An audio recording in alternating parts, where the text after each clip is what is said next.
प्रणाम आचार्य जी। मेरा प्रश्न है, मन को कैसे कंसंट्रेट रखें। मैं कोई एक सब्जेक्ट पढ़ता हूँ तो दूसरे सब्जेक्ट में चला जाता हूँ, तो मन को कैसे एकाग्र रखूँ।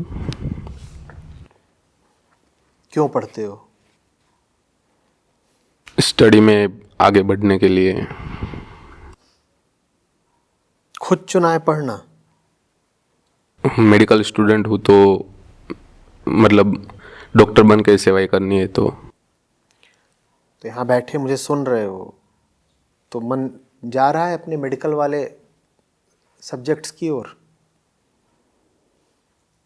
जब ऐसा सोचता हूँ कि क्या करना है, तो अभी पिछले 2 घंटे में तुमने कितनी बार अपने मेडिकल के सिलेबस का ख्याल किया कि फलाने चैप्टर में फलाने पैराग्राफ में ये लिखा है, फलाना डायग्राम ऐसा है, फलाना रिएक्शन ऐसे होता है? अभी तो नहीं। तो क्यों नहीं किया? जहाँ पर हूँ वहाँ फोकस करना चाहिए, इसलिए। किताब भी जब सामने रहती है तो उस पर फोकस क्यों नहीं कर लेते? इसलिए नहीं कर लेते क्योंकि उसकी कीमत अपने आप को नहीं बताते हो, और आवश्यक नहीं है कि उसकी कीमत हो।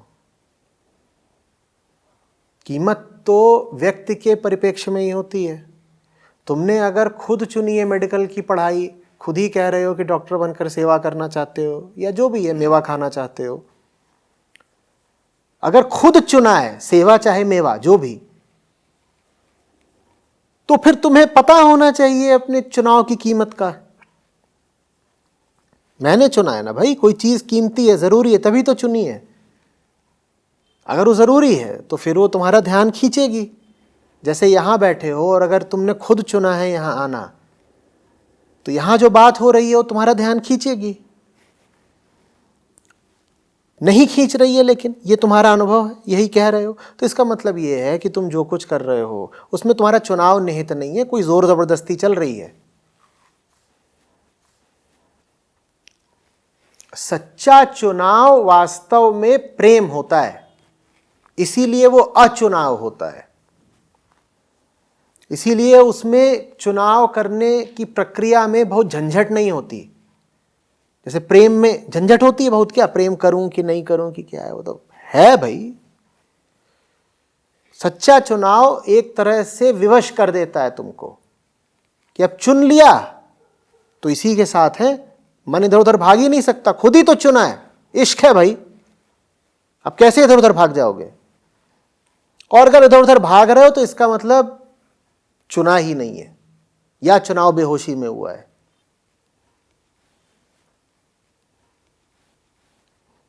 तो किताबों को छोड़ो, सबसे पहले अपने आप से ये मूलभूत सवाल पूछो कि ये मेडिकल की पढ़ाई में कर क्यों रहा हूं। खतरनाक सवाल है, क्योंकि इसका जवाब ये भी आ सकता है कि मुझे कोई रुचि है नहीं वास्तव में डॉक्टर वगैरह बनने में, किसी ने मेरे आगे मेवा लटका दिया है, लालच के मारे मैं पढ़े जा रहा हूं कि डॉक्टर साहब बन जाऊंगा, मेवा खाऊंगा।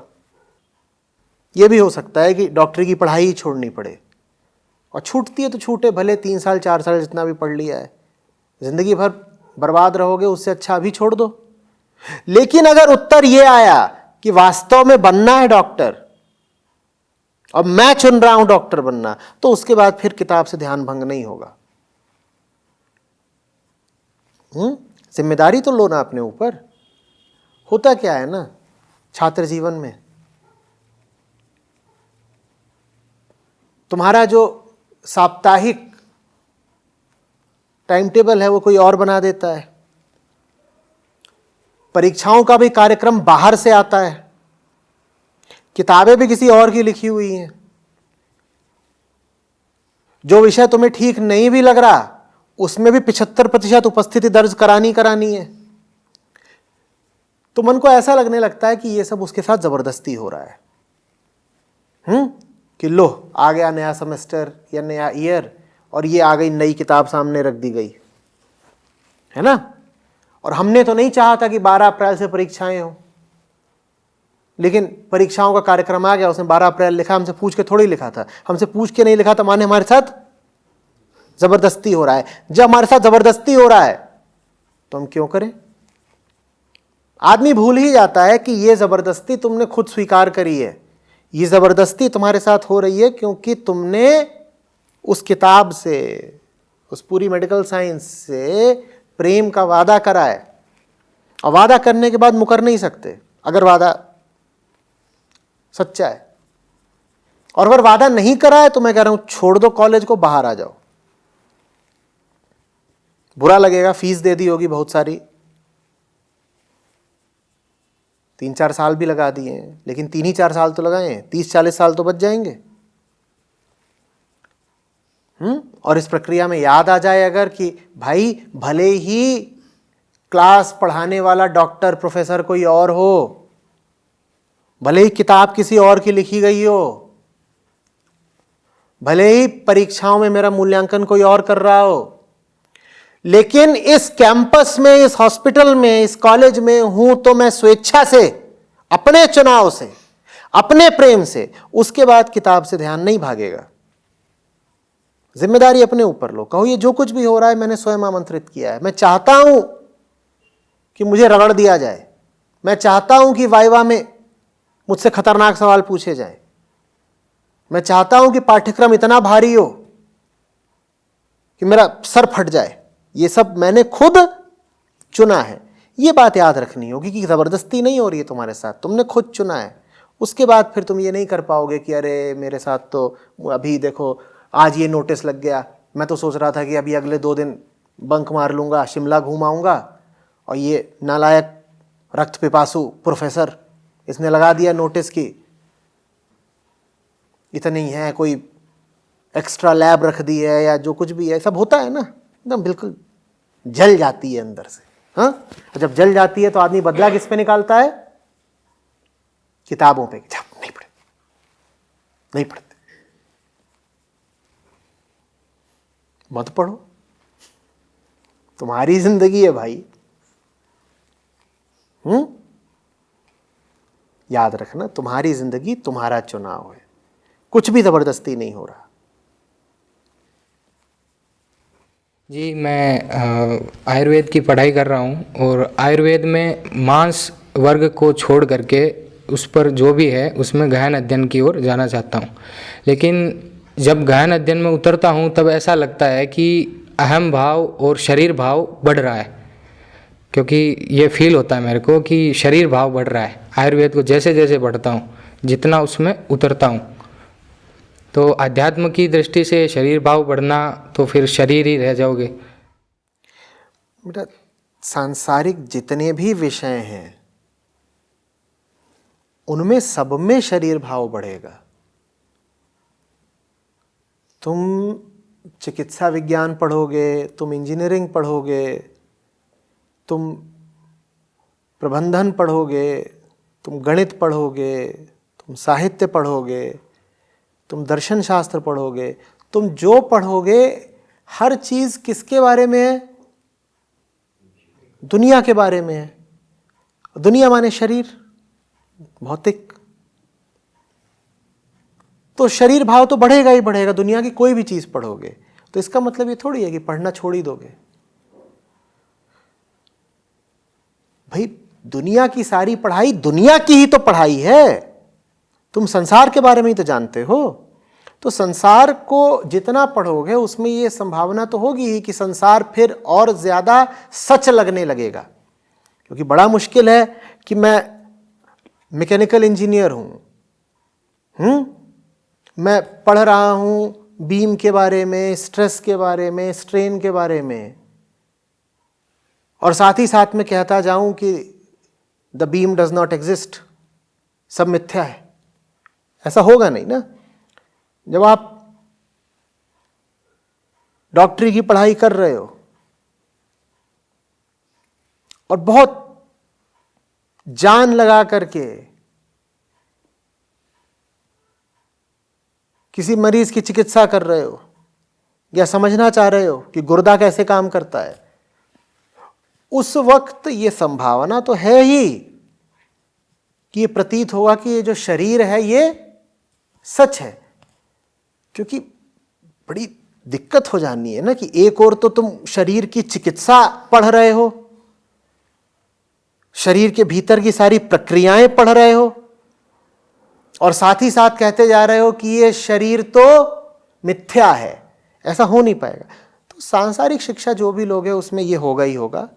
साथ साथ आध्यात्मिक शिक्षा भी लेते रहो, ताकि जो तुम बाहर से अविद्या ले रहे हो उसका दंश कटता रहे। विद्या अविद्या दोनों साथ होनी चाहिए। और इस डर से कि अविद्या तुम में देह भाव प्रबल कर देगी, अविद्या को छोड़ा नहीं जा सकता। दुनिया के बारे में भी जानना जरूरी है। एकदम कुछ नहीं जानोगे, भोंदू रहोगे, कुछ पता ही नहीं है दुनिया का, तो फिर अध्यात्म भी तुम्हें समझ नहीं आएगा। आयुर्वेद की पढ़ाई कर रहे हो, वो शरीर की ही पढ़ाई है, पूरी पूरी वो सांसारिक भौतिक मटीरियल पढ़ाई है, ठीक है। तो उसको उसी तरीके से करो जैसे कोई भी पढ़ाई की जाती है, और साथ ही साथ अध्यात्म की भी शिक्षा लेते रहो। जो शुरुआती शिक्षा है बच्चों के लिए, क्या उसका बहिष्कार करना चाहिए हमें, जो पेरेंट्स हैं आजकल के? क्यों बहिष्कार करना चाहिए? क्योंकि वो अननेचुरल है, मुझे ऐसा लगता है। नेचुरल क्या होता है? मतलब जिस तरीके से उसको पढ़ाया जाता है शिक्षा को, शुरुआती कक्षा 1 से 12वीं तक, वो तरीका सही नहीं है। काफ़ी मैकेनिकल बन जाते हैं बच्चे। तो जैसा सही हो वैसा करो।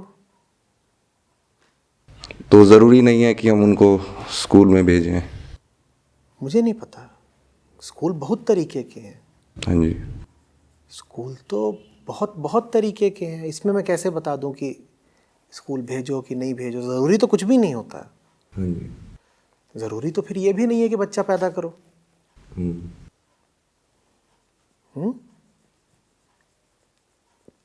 शिक्षा की एक व्यवस्था है, उस व्यवस्था में भी कई विकल्प हैं। तुम्हें उन विकल्पों से ज्यादा बेहतर कोई विकल्प मिल रहा हो तो जो शिक्षा की मुख्यधारा की व्यवस्था है उससे हटा करके वो विकल्प आजमा लो। होम स्कूलिंग वगैरह चलती है, कर लो उसको।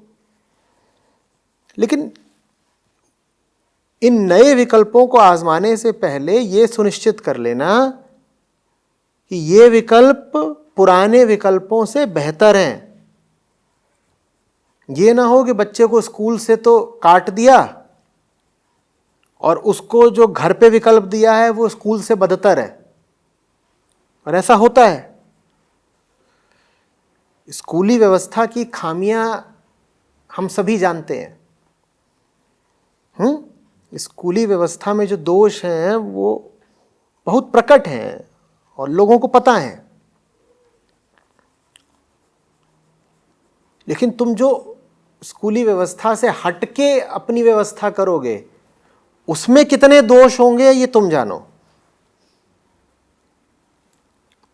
क्योंकि ये बड़ी जिम्मेदारी की बात है कि तुम उस स्कूली व्यवस्था से हटा के अपने दम पर कोई और व्यवस्था दे रहे हो। ये अगर निर्णय लेना चाहते हो तो पहले ये सुनिश्चित कर लेना कि बच्चे को कुछ बेहतर ही दे रहे हो, पहले से भी बदतर नहीं।